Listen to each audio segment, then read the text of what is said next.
Good afternoon, everyone. I'm camping here at Irish Lake. It's in a primitive region up in the Alpine country of Central Oregon here. I haven't been up here in 48 years, 47, 48 years. I grew up in Bend, graduated from high school, and I used to go scuba diving. We had a diving club, and one of the lakes I went to was Waldo Lake, and to get there, we're going to be going in the area where I'm taking these pictures today. And I want to introduce this to you because it is a campground. Actually, there's two lakes here side by side, Irish Lake and Taylor Lake. Both lakes have campground areas. It's very remote and very primitive up here. And I wanted to touch into this as an introduction before you see the actual footage when we walk through this. There's two ways to get here. You can come through from the Willamette Valley side through Eugene, going east on Highway 58 to Waldo Lake Cutoff, and it's paved all the way up to Waldo. From there you get onto the road that takes you down here, which is not paved, and it's very, very hard, as you're going to find out later on. This campground is kind of misleading. I got on the U.S. Forest Service's webpage for this campground area. They indicated that there were tables in the campgrounds. That's partially true, and I'll get into that later. They also indicated that there's a vault toilet in the campground area. That is not true. I've been walking around here for the last 2 days alone. I'm the only camper up here. And you'll see why that is also.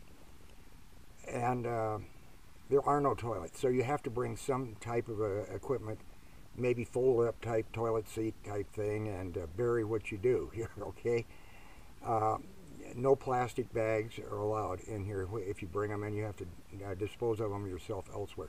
Okay, now, I want to give you some drawbacks, and you're coming up here to visit a pristine area that very few people have an opportunity to see. Even the people that live here today, 50 years later, after I left, they don't even know where this place is. If you say Irish and Taylor Lake, how do you get there? Oh, I don't know. Well, you're going to find out how to get there and how to get here.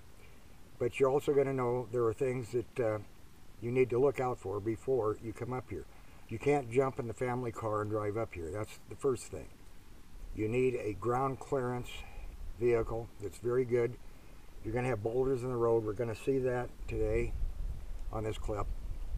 And I'm telling you now, if you have a vehicle that has good ground clearance and preferably four-wheel drive, I wouldn't even make it or try to attempt this road without a four-wheel drive capability.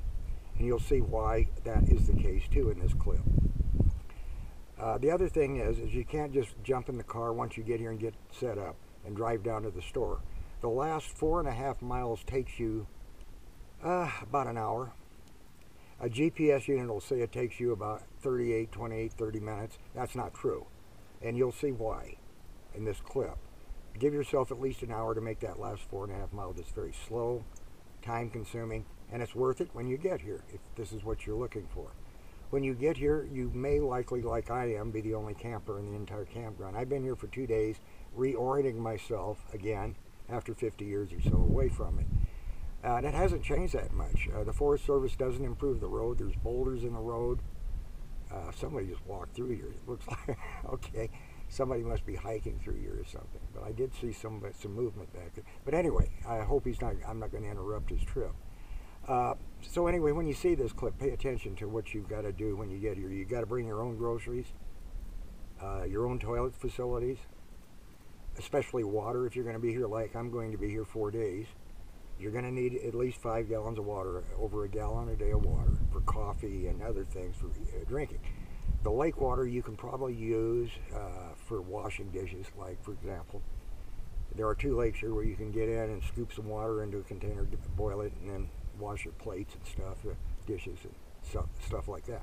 But you're going to want to bring enough drinking water to cover the amount of time you're going to be here. And third, okay, there's no electricity. And I already said there's no toilets. There's no running water. And so you've got to accommodate for that. And not only the vehicle you bring, make sure you bring a vehicle that'll get you here and get you out of here. And I'm going out a different way than I came in. I came in from the Central Oregon side.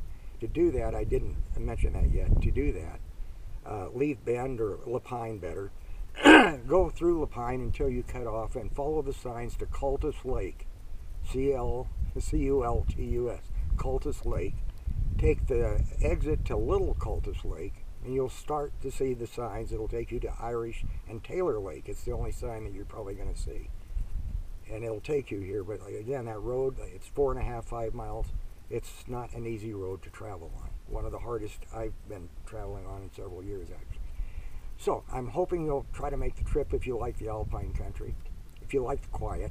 And another thing, make sure your lighting equipment, if you have a gas lantern, make sure you got enough gasoline to run it, or them. I've got 2 of them, one for outside and one for inside the tent. And just bring what you know you're not going to need. Bring some warm clothing. We're up very high. The elevation is much higher than Bend or Alpine. And at night it does get cold when the sun goes down. It's September the 10th. I'll tell you about that in the segment that follows this. So anyway, just prepare yourself for the trip. You can't jump in the car and go down to the store if you forgot something. Make sure you have a checklist before you get up here. What am I going to need? And I'm trying to give you some pointers in advance of what you're going to have to bring when you come up here. And I hope you enjoy it. A lot of chipmunks up here. Watch your food. Bears up here. I haven't seen any, but they're here. Make sure that you keep your food in a secure ice chest if it's outside, or put it in your vehicle at night when you go to bed. The nights are very quiet up here if you're alone. Very quiet.